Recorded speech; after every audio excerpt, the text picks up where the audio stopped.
Do not see a single motherfucking thing. But I was gonna say obliviate, but I be running obliviate spells a lot. I don't think that's right. I don't fuck with niggas, that's why I be solo dolo. Big Roro, keep that Nordic demo, I'm no Quasimodo. Damn, my thing don't want to load. I was gonna transition nice into some, you know. We have news music. Is there such thing as news radio? No copyright, please. No copyright music for TV. Ladies and gentlemen, welcome to the... Goddamn, I'm sorry for that one, but just in, we have some breaking. By breaking, I mean news that is 3 days old.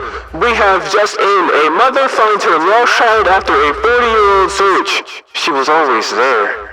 And officials identify fugitive 52 years after one of Cleveland's biggest bank heists. Hey, they can find black people in 2 seconds whenever they're doing some sort of crime, which would be minor felonies. But if they find white people, hey, nowhere to be found. I'm not racially biased though.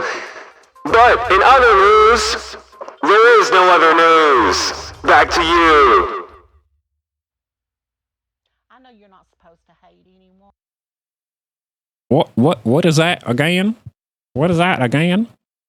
What is that? Oh, cool. A mother finds her lost child after a 40-year-old search. She was always there. But I hate what he done to me. I thought she said, I hate blackies. I was about to say, excellent start. I get where you're coming from. Oh, not the animation. Was 16. She lived at an orphanage in Dalton, Georgia. Oh. Nancy fell in love, but when the orphanage director learned Nancy was pregnant, he made a decision that would haunt her for the next 4. Come again? But when the orphanage director learned Nancy was pregnant, he made a decision that would haunt her for the next 40 years. She was getting dry dicked in the orphanage bathroom. Y'all not finna have that thought escape your mind. I'm putting that engraved in your shit. Welcome to stream and I hope you're safe. This is what's gonna happen. You're not shaming. You fucked a nigga with a fucked up hairline? That is preying. You are preying on your downfall of your future child. I don't care. Shit, no. Children's home, and we're gonna take care of this. At 3 months pregnant, the director sent Nancy away to Hattiesburg, Mississippi, and the Bethesda Home for Girls. Is that allowed? If she was under the age of 18, that is allowed. But if you're over 18 and you were getting sent to another state halfway across the country, wait, where'd she go? Georgia and Mississippi? Give me a sec.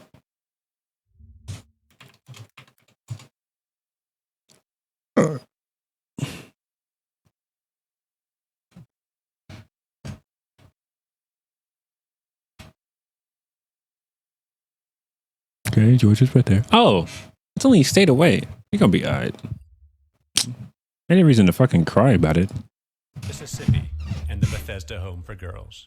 And it was a long dirt road. That's 6 hours. Like, bro, if you don't just hop on a Greyhound and go back, like, why? Like, them shits cost $2 and a broken condom along with 3 lost pennies. Like, bro, them was as cheap as hell.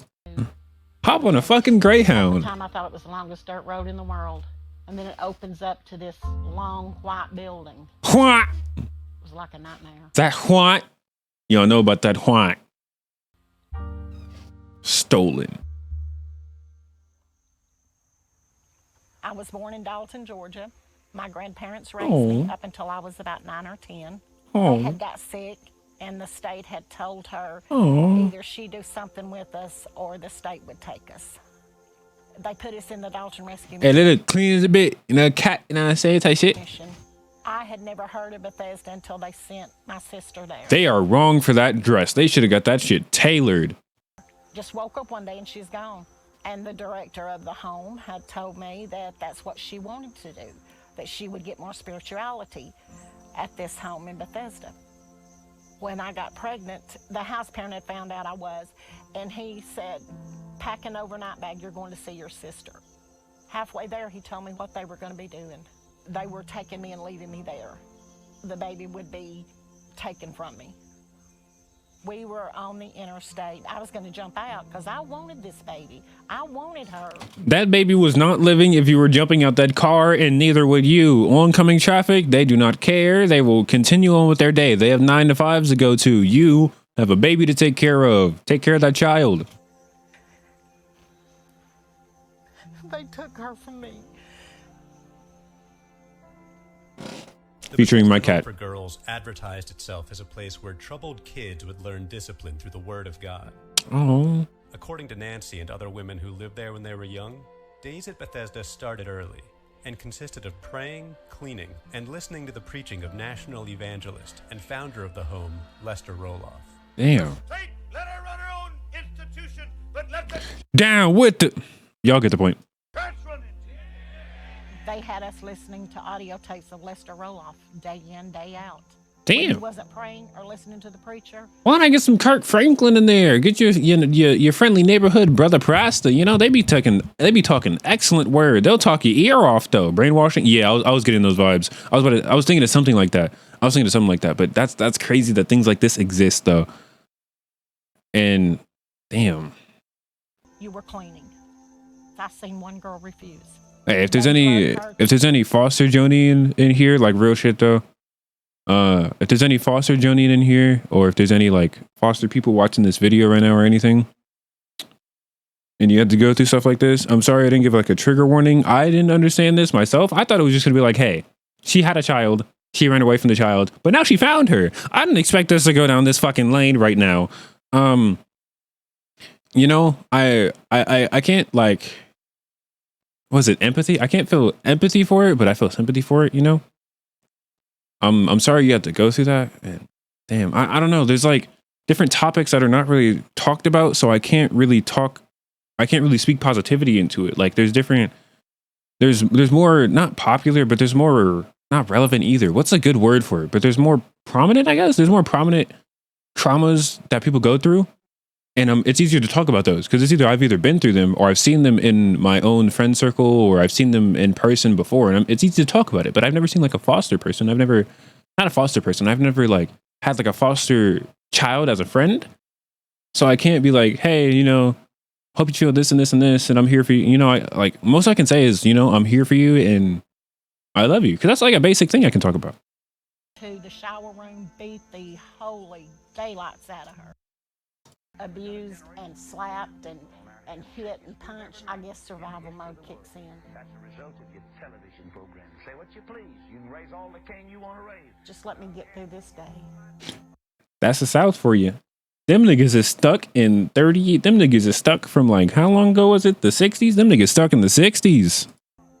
2 weeks before she was due to give birth, Nancy was put on the first airplane she'd ever been on and flew to Tennessee to deliver her baby.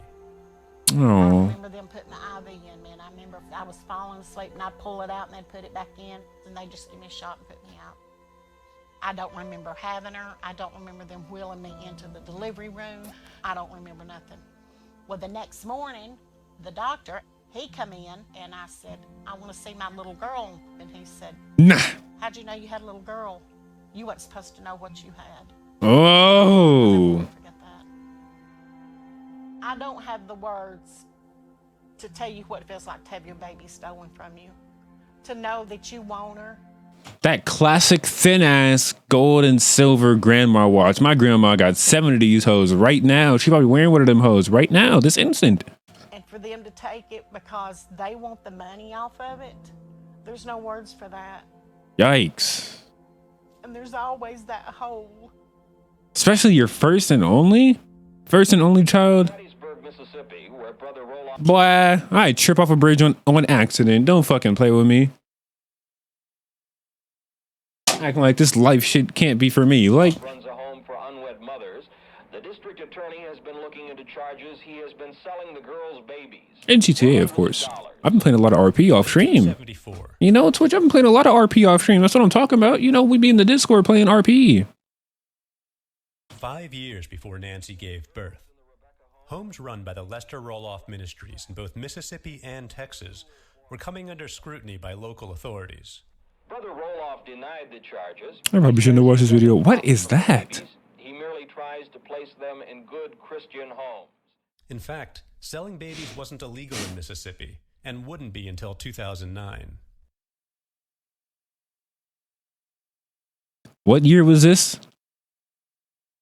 Amid allegations of abuse, Roloff fought most of his legal battles in Texas. This one singular person caused that much destruction. Over his refusal to follow state licensing requirements. During this time, he produced a documentary, Freedom's Last Call, to argue against the government's right to regulate religious homes.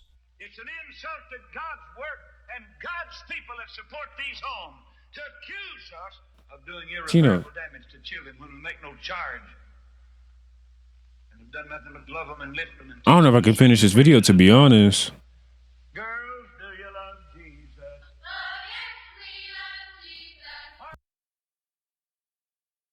I know y'all seen who I seen. Shit, y'all know she was getting tortured like shit. She was not happy. You couldn't even see the pixels to see what clothes they had on, but you know damn well the pixels that would have shown her frowning would have been frowns.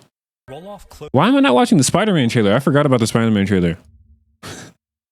That's completely different. And that's a terrible segue to get into. But like, yeah, let's go from fucking crying damn near to being like, hey, Spider-Man! 3 fucking measly minutes, man. That nigga looks like he's taking some, he definitely throating some big venom cock right now. That is I don't know why I said that. Why do I say the things I say? Closed his facilities in Texas rather than submit to the state. But in Mississippi, where there were no regulations on religious homes, Bethesda stayed open. The law of the Lord, that's what we go by. Statutes, man-made, unscriptural, they don't mean anything to me. Roloff died in a plane crash in 1982, but Bethesda remained operational through the mid-80s when a girl ran away from the facility. Youth court judge referee Dan Wise investigated and declared Bethesda an illegal jail. In 1986, the state took custody of the 117 girls who lived there. The home closed permanently a year later. I don't know, like, that's weird as fuck to me, I'm not gonna lie. Like, girl-specific homes, because there's 2 different, like, perspectives for it, and the perspective I'm looking at is, like, I've only seen this in games, but there was a game Puppet Combo made that I feel like has some truth to it. Like, there's also a bunch of movies about this, but Puppet Combo made a game where you play as a school, like in a house like this, and you gotta like take pills and shit, and then you end up fighting monsters. That's like a bunch of fake shit. But like cult, it's kind of like a cult kind of, and like just not harvesting, but keeping little girls like this is just weird to me. Or just keeping like children is so weird to me. Like, you know, it just feels weird. Like on some fucking, I forgot what that anime was called, but it's just so weird to me. We actually had to take over the home. The pastor abandoned the property. However, 17 girls who lived there. The home closed. Keeping 100 girls there, like all this on paper does not sound good. Keeping 100 girls there, straight girls. Like, okay, there's also that's what I was gonna talk about. The second perspective. The second perspective is from a girl, because usually, like, as a black person, you're like, hey, I want to be with other black communities so I can feel safe, you know? Because women are looked down upon society, not by me personally, but they're still fighting for equality, and they're still fighting for a bunch of other rights. And to be with a group of people that think the same way as you, excellent. You know, I'd love, like, me, niggas, we like these, not saying type shit. And to me, that's not bad. But if you hear, but somebody else outside of my race that's like, that here's something that possibly black people could get into. I'm not saying I don't sympathize for these niggas either. Like the people that are like, why do black specific things exist? I do not sympathize for those people. I hate those people. Those are definitely people that are racist.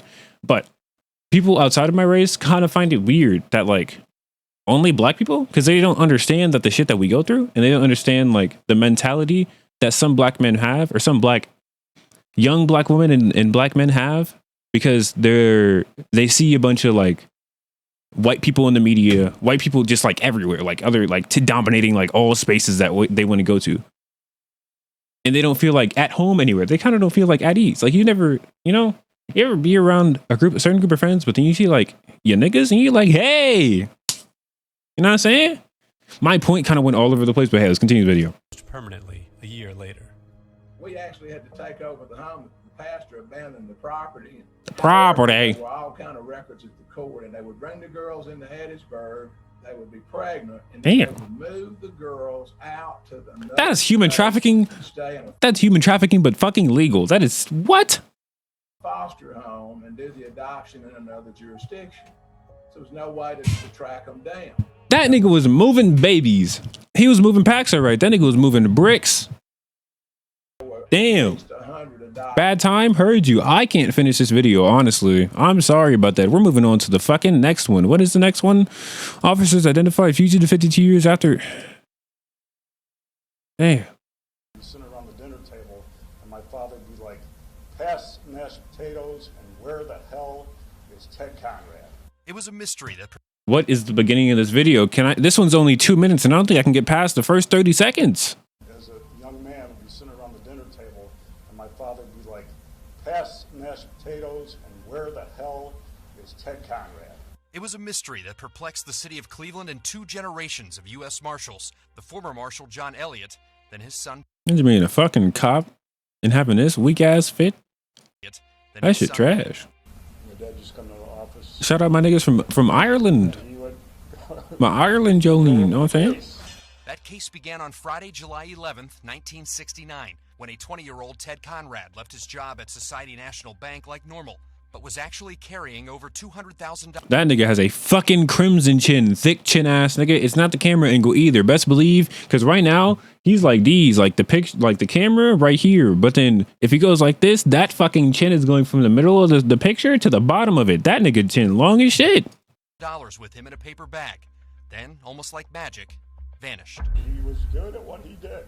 In '69, the bank that Conrad robbed, Society National Bank, was right behind me, 127 Public Square, now home to Key Tower, and the $215,000... It's crazy how much, I'm probably going to view a quick short little video about the evolution of New York, but it's crazy how much certain cities evolve. Dollars he made off with equates to today about 1.7 million. It was a job that he had planned for a while, but got really serious about. You telling me this nigga took $1.7 million worth of money back then in a paper bag? If that doesn't show you inflation, then damn. Is he wearing Yeezys? 1968 oh, nah. The Thomas Crown Affair. He saw that movie over 12 times, and he wanted to model his life after Thomas Crown. What you learn about Bernie Madoff? My nigga Bernie Mac? I'm like these with him. Handwriting analysis, interviews, and other Bernie Mac, cool. Down Conrad, who's Bernie Madoff? Living under the name Thomas Randell in Massachusetts. Probably not coincidentally. No. The Thomas Crown Affair was filmed. Marshals don't believe he ever did anything like this again, and instead was married in 1982, had a daughter, and took up a pretty uneventful life until he died in May of this year, finally giving a deathbed confession to his family. Google him. There's a movie about it too. I will not be watching the movie, but the Google. Heard you. It's a short-lived win for U.S. Marshals as they immediately get back to investigating other. That nigga is dead. Other cases. Well, we still have Les Review Banks. He's one of our top 15 in the nation. But for at least a short time. Top 15 in the nation? This nigga was moving packs. He is excellent at his job. Tell El Profesor, call this nigga up immediately. Top 15? He ain't got shit on Berlin. He ain't got shit on Tokyo. I mean, Tokyo ain't got no. Yeah, he ain't got shit on Tokyo. He ain't got shit on motherfucking I can't think of the name. But for at least a short time, he ain't got shit on Moscow. Actually, Moscow got 300 pounds of your straight muscle in that nigga. He probably not gonna win. Relief, bringing much needed closure to all those who spent years trying to unlock the mystery. Many of those years spent inside the Elliott household. Bro, the money is gone already. Why do you care? He is dead and the money is gone. Y'all have bigger fish to fry. Like your fucking hairline. That bitch is like a basketball arc. You know when you shoot a basketball and you like, you know when you calculate how far a basketball is finna go in school, you throw that bitch and you know it's like that bitch is on type shit. Damn. Will Ewick, 3 News. They are giving these niggas terrible camera angles. God damn. Thanks for watching our YouTube channel. Follow today's top stories and breaking news by downloading the NBC News app. No, thank you. But continue on with your day, sir. Does every news person have a terrible hairline? Just go bald. At one point, I'm going fucking bold. I'm not dealing with a terrible hairline. I already have some, you know, if I get money, I'm doing surgery to this bitch. If I get any worse than this, I'm cutting this shit all off. Bernie Madoff, American financier. Bernie Lawrence Madoff was an American fraudster and financer who ran the largest Ponzi scheme in history, worth about $64.8 billion. That's a lot of money. He was at one time chairman of the NASDAQ stock exchange. Wow. He was chairman of NASDAQ? You know that nigga he was inside, bro. Imagine how many scams are going on with stocks right now. On some Syracuse, not Syracuse. On some type shit. He basically scammed a lot of people. Shit.